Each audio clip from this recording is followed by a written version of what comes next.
जय हिंद दोस्तों, स्वागत है आपके अपने YouTube चैनल स्टडी वे 2.0 में। तो चलिए इस सेट के कार्यक्रम को लेकर आगे बढ़ते हैं। हम लोग पढ़ रहे हैं रुक्मिणी प्रकाशन का स्टैटिक जीके का सेट, जिसमें हम 1 से 4 तक का लगातार सेट कर चुके हैं, जिसकी वीडियो प्लेलिस्ट में मौजूद है।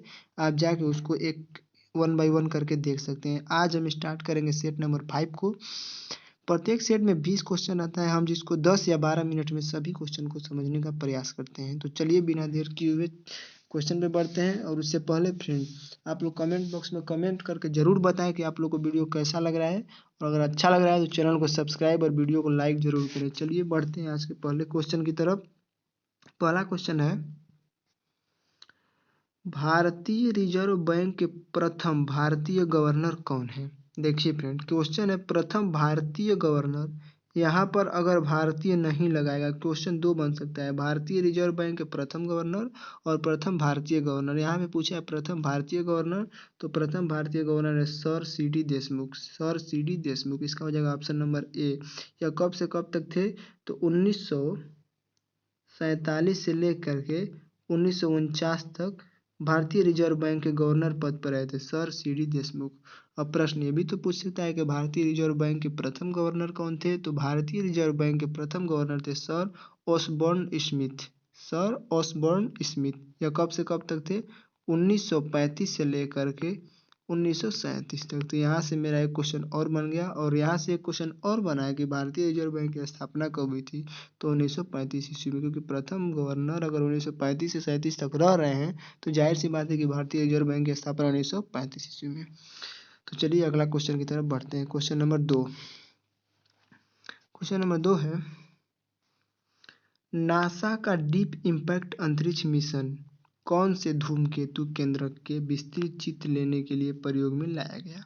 तो नासा का डीप इम्पैक्ट अंतरिक्ष मिशन टेम्पल 1 का विस्तृत चित्रण विस्तृत चित्र लेने के लिए प्रयोग में लाया गया। इस प्रश्न का आंसर हो जाएगा ऑप्शन नंबर डी। देखिए अगला क्वेश्चन देखते हैं। क्वेश्चन नंबर 3 है फ्रेंड, इसमें से कौन सुमेलित नहीं है? बोल रहा है कि सुमेलित नहीं है, तो देखते हैं। सबसे पहले देखिए ऑप्शन नंबर ए है आनंद दूध सहकारिता। कौन दिया है? Norman Borlaug. तो देखिए यही संबंध नहीं है, यह गलत है। आगे भी देख लेते हैं। निर्मल हृदय, मदर टेरेसा, सही है। इसने मिशनरीज ऑफ चैरिटी की स्थापना कलकत्ता में की थी। इनको निर्मल हृदय के भी कहा जाता है, इसलिए इसका संबंध मदर टेरेसा से सही है। सदाकत आश्रम, सदाकत आश्रम की स्थापना किए थे मजहरुल हक ने। किसने किया था? मजहरुल हक।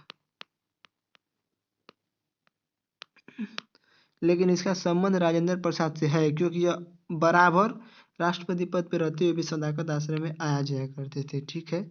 और पौनार आश्रम की स्थापना किए थे आचार्य विनोबा भावे। इसमें बोला है कि सुमेलित कौन नहीं है, तो सुमेलित कौन नहीं है? आनंद दुग्ध सहकारिता। आनंद दूध सहकारिता का स्थापना किसने किया था? वर्गीज कुरियन। किसने किया था फ्रेंड? वर्गीज कुरियन ने। वर्गीज कुरियन को श्वेत क्रांति का जनक कहा जाता है, और इन्होंने अमूल दूध का स्थापना किया था। उसी को आनंद मिल्क यूनाइटेड लिमिटेड के नाम से जाना जाता है। तो चलिए आगे क्वेश्चन की तरफ बढ़ते हैं। इस क्वेश्चन का आंसर हो जाएगा आनंद दूध सहकारिता से संबंधित कौन है? Norman Borlaug. क्वेश्चन नंबर 4 देखते हैं। क्वेश्चन नंबर 4 है, कितने रुपए के नए नोट में शक्तिकांत दास का हस्ताक्षर है? तो देखिए जो नया नोट आया है, बाकी सब में शक्तिकांत दास का हस्ताक्षर नहीं है, केवल 20 रुपए के नए नोट में ही अभी तक शक्तिकांत दास जो गवर्नर है उनका हस्ताक्षर है। तो इस प्रश्न का आंसर हो जाएगा ऑप्शन नंबर बी, 20 रुपए के नोट में।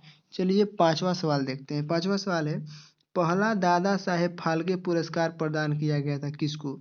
तो पहला दादा साहेब फाल्के पुरस्कार देविका रानी रोरी को प्रदान किया गया था।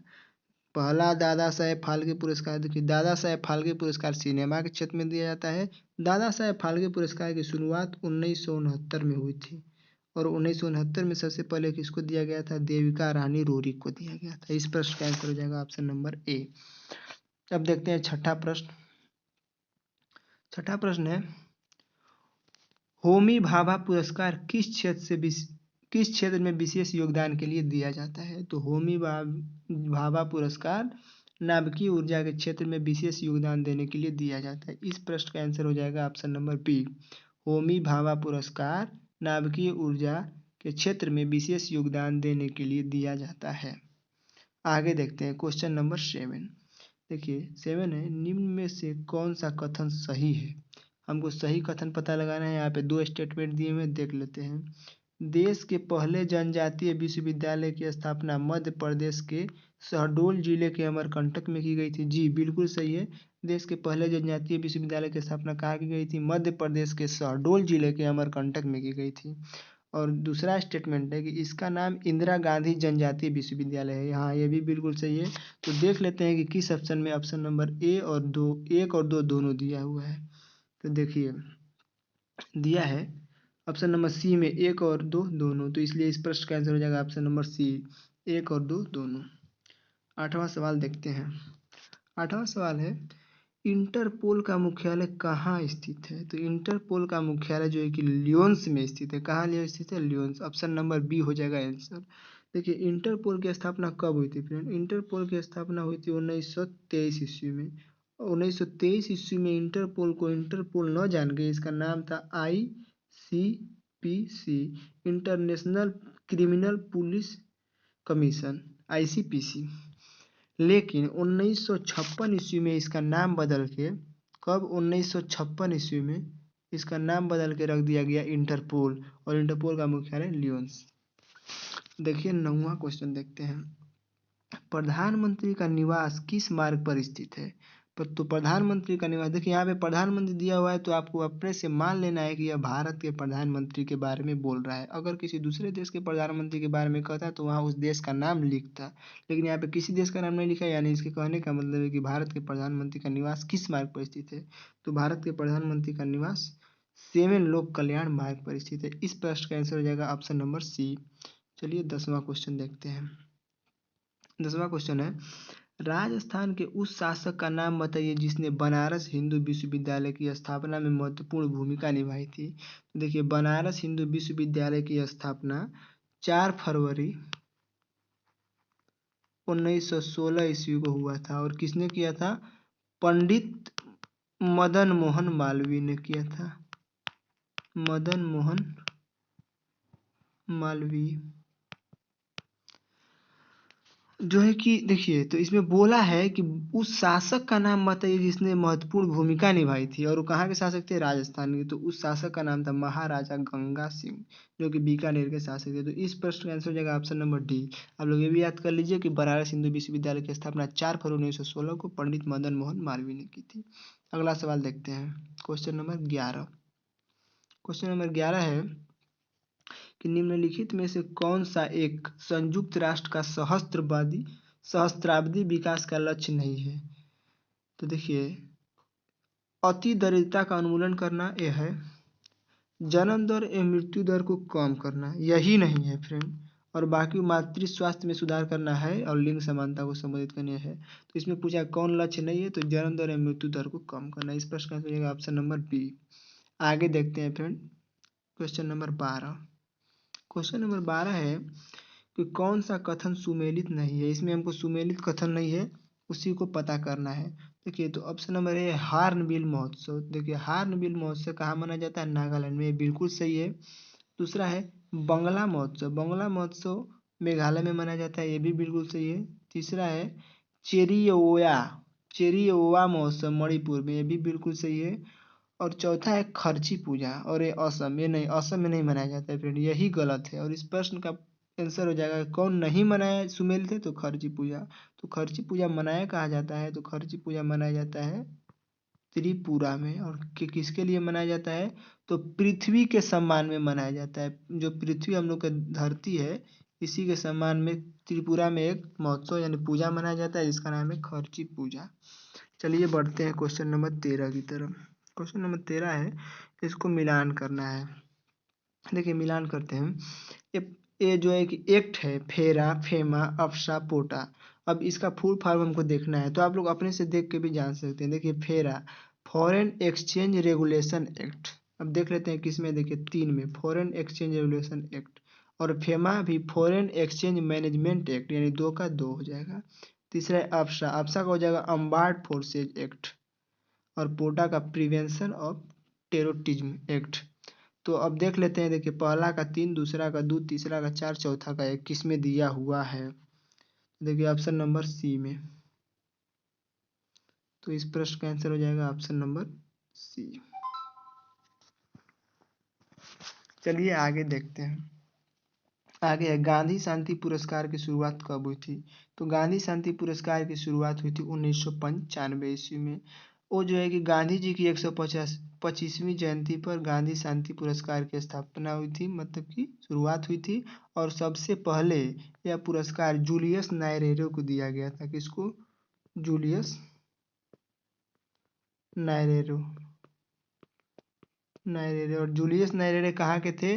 तो यह तंजानिया के प्रथम राष्ट्रपति थे। जूलियस नायरेरे तंजानिया के प्रथम राष्ट्रपति थे, जिनको 1995 में गांधी शांति पुरस्कार दिया गया था। और गांधी शांति पुरस्कार की स्थापना गांधी जी की 125वीं जयंती पर 1995 में हुई थी।